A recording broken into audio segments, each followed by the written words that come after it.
यतीम का आंसू अर्श को हिला देता है, क्योंकि वो किसी को दिखाने के लिए नहीं बल्कि दिल की गहराइयों से निकलता है। यतीम वही नहीं जिसके माँ बाप न हों, बल्कि वो भी यतीम है जिसे अपने होते हुए अपनों का प्यार न मिले। यतीम के लिए दुनिया में कोई रिश्ता बेगरज नहीं होता, सब मतलब से करीब आते हैं। यतीम का आंसू सीधा अर्श तक जाता है, क्योंकि उसका सहारा सिर्फ अल्लाह होता है। यतीम का दिल टूट जाए तो वो किसी से शिकायत नहीं करता। माँ बाप के साए के बगैर जिंदगी ऐसी होती है जैसे जलती धूप में एक बेसाइबान मुसाफिर। जो यतीम के सर पर शफकत से हाथ रखता है वो जन्नत में रसूल अल्लाह के करीब होगा।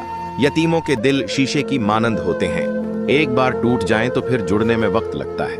यतीमों की परवरिश सिर्फ उनकी जिम्मेदारी नहीं जिनके पास दौलत है, बल्कि इन सब की है जिनके पास नरम दिल है। यतीम का आंसू जमीन पर गिरता है, मगर उसकी सदा अर्श तक जाती है।